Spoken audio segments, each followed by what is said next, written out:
Selamat pagi anak-anak, hari ini kita akan belajar tentang fungsi statistik dalam Microsoft Excel. Tujuan dari pembelajaran untuk kompetensi dasar yang kelima ini adalah nanti diharapkan anak-anak dapat mengolah data sederhana menggunakan fungsi-fungsi statistik. Okay. Untuk itu Ibu sudah menyiapkan untuk data sederhana. Misalnya kita memiliki data nilai seperti ini.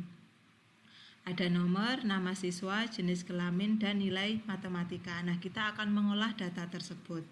Misalnya yang pertama yang akan kita hitung adalah dari 10 siswa ini tadi sudah mengikuti tes matematika, kita pengen tahu berapa nilai tertingginya. Nah, untuk nilai tertinggi ya, kita bisa menggunakan yaitu sama dengan max. Ini saya hapus dulu ya. Oke, kita gunakan nilai tertinggi. Nilai tertinggi misalnya ya. Ini dari Adi, ini dari Adi sampai Jesse, nama siswanya, nilai matematikanya dari 50 sampai 50 lagi. Berapa nilai tertingginya? Kita gunakan formula sama dengan max. Max, nomor 1, nomor 2 adalah nilai-nilai yang akan dicari nilai tertingginya. Berarti kita blok dari nilainya Adi sampai dengan nilainya Jesse. Ternyata nilai tertingginya adalah 90. Kemudian yang kedua misalnya kita akan mencari berapa nilai terendahnya. Nilai terendah kita menggunakan rumus sama dengan min.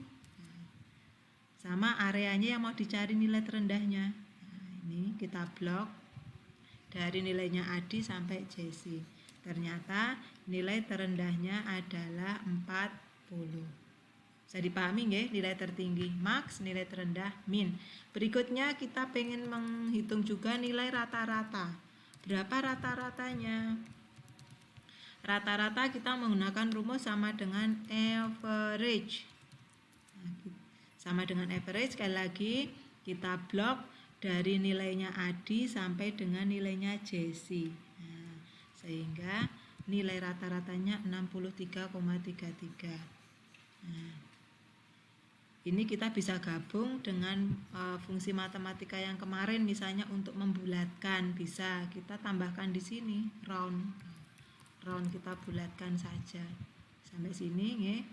Separator 6 digitnya berapa, kita pengennya 0 saja, angkanya penuh boleh nih, nilainya 63 ya. Ini jadi gabungan antara round dan average, tapi seandainya anak-anak bingung ya enggak apa-apa, average saja. Average ini saya ulangi sama dengan average.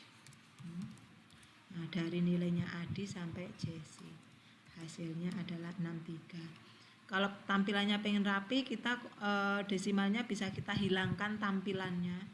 Kalau round tadi memang betul-betul membulatkan, tetapi kalau hanya ingin melihat tampilannya yang tanpa angka di belakang koma, kita bisa menggunakan icon decrease desimal ini, kita klik-klik nih, klik terus sampai hilang. Nah, bisa.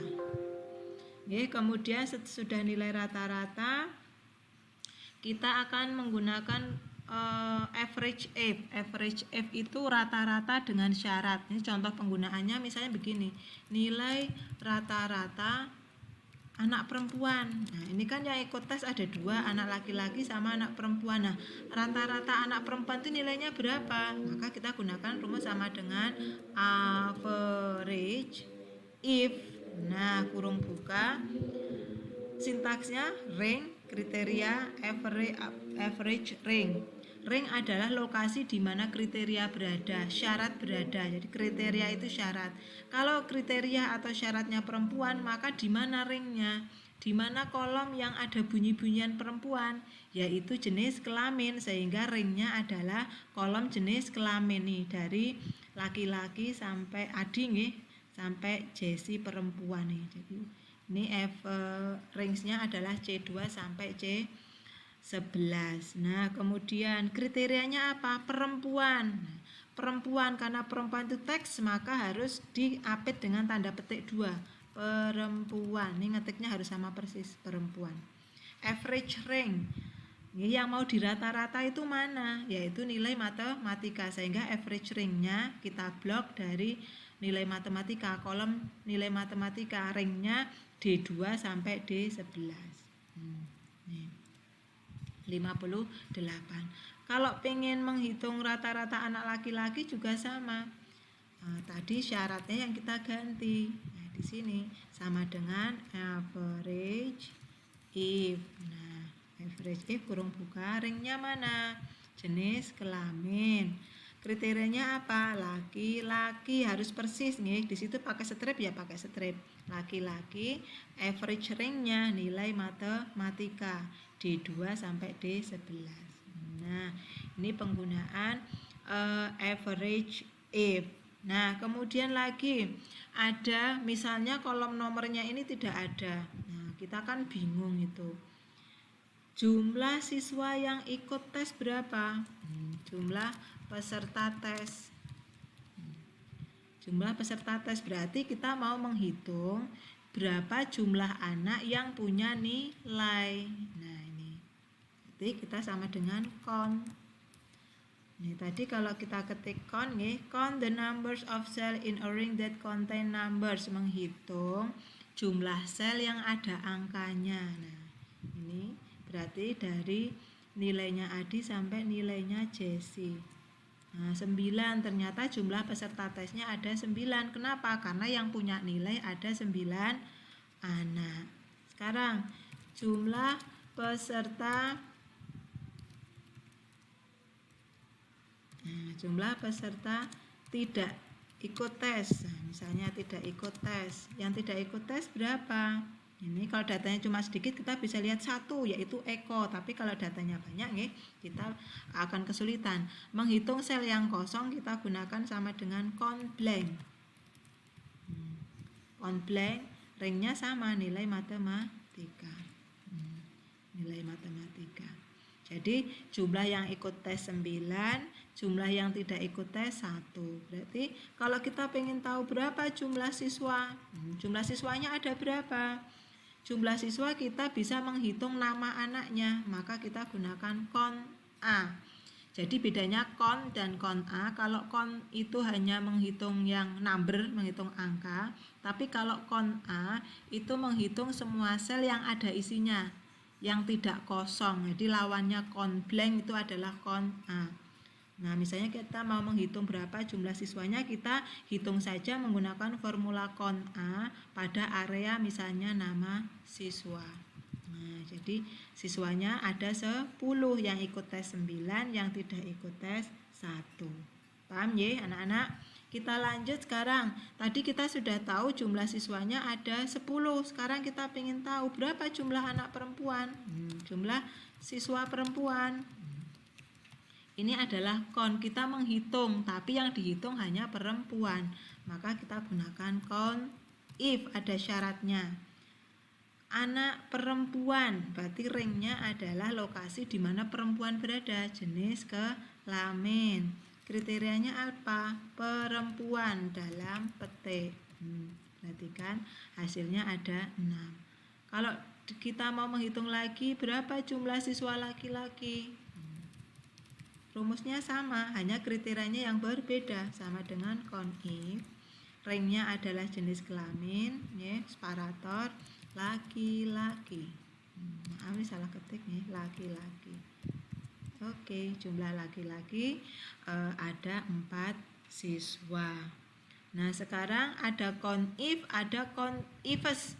Kalau count if itu syaratnya 1, tapi kalau syaratnya lebih dari 1 itu gunakan count ifs. Misalnya kita pengen tahu gini, nilai rata-rata anak perempuan.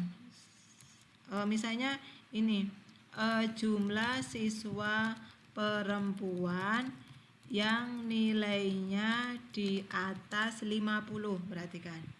Jumlah siswa perempuan nilainya di atas 50, berarti syaratnya ada 2. Syarat pertama perempuan, syarat kedua nilainya di atas 50.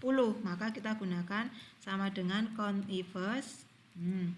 Kriteria ring 1 tadi kita sepakati, kriteria satunya adalah perempuan. Nah, ini areanya adalah jenis kelamin.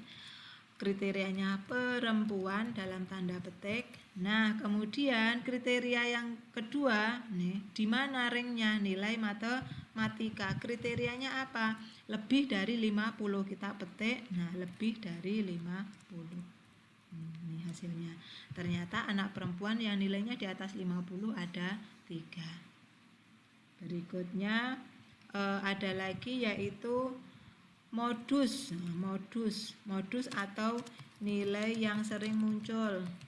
Paling banyak itu anak-anak nilainya berapa ya? Nah, kita gunakan modus. Modus itu kalau matematika ya, kalau di Excel kita gunakan formula mode.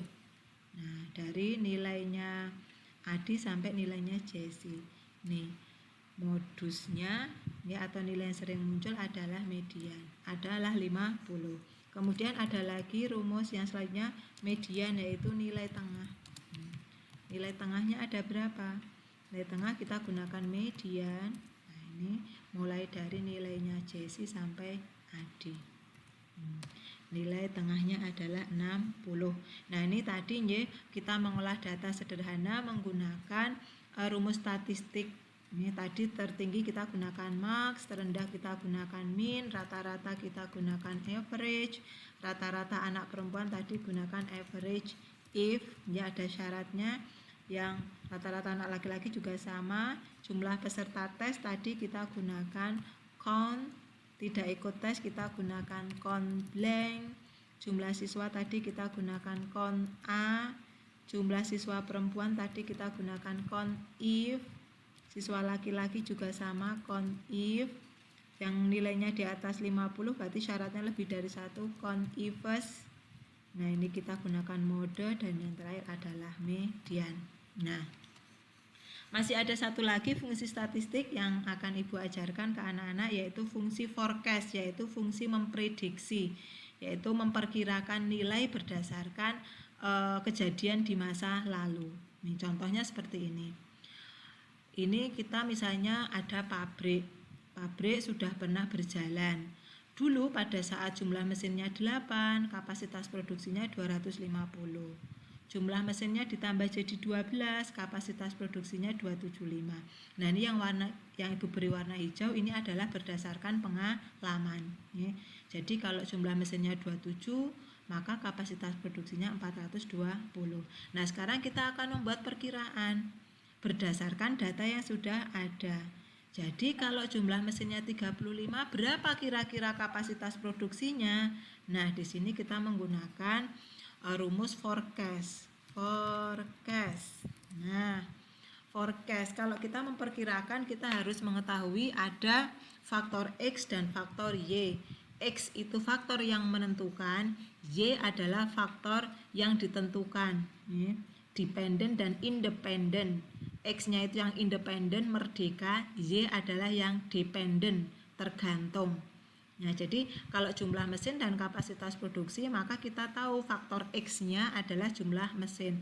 Jumlah mesin mempengaruhi kapasitas produksi. Kapasitas produksi dipengaruhi oleh jumlah mesin. Ini kita mau menghitung berapa perkiraan kapasitas produksi kalau jumlah mesinnya atau X-nya 35. Nah, ini maka sintaksnya yang pertama adalah X. X-nya siapa? 35. Berikutnya yang aktif adalah known Y, yang sudah pernah diketahui. Faktor Y yang sudah diketahui yaitu kapasitas produksi, separator. Kemudian known X, jadi faktor X yang sudah diketahui, yang sudah pernah terjadi mana? Jumlah mesin yang warna hijau. Nah, ini kurung tutup, nih perhatikan hasilnya. Jadi dengan jumlah mesin 35, maka diperkirakan kapasitas produksinya adalah 494 unit. Coba sekarang satu kali lagi, misalnya kalau jumlah mesinnya 64, berapa kapasitas produksinya? Kita ulang lagi forecast. Nah, X-nya siapa? 64. Known Y-nya adalah kapasitas produksi yang sudah terjadi, separatornya. Known X-nya adalah jumlah mesin yang sudah pernah terjadi. Hasilnya adalah 751. Demikian tadi penjelasan Ibu tentang fungsi statistik, mulai dari max, min, sampai dengan forecast. Mudah-mudahan penjelasan Ibu bisa dipahami. Kemudian apabila anak-anak di rumah memungkinkan memiliki komputer atau laptop, silakan video yang tadi sudah Ibu jelaskan bisa dipraktekkan di komputernya masing-masing. Oke.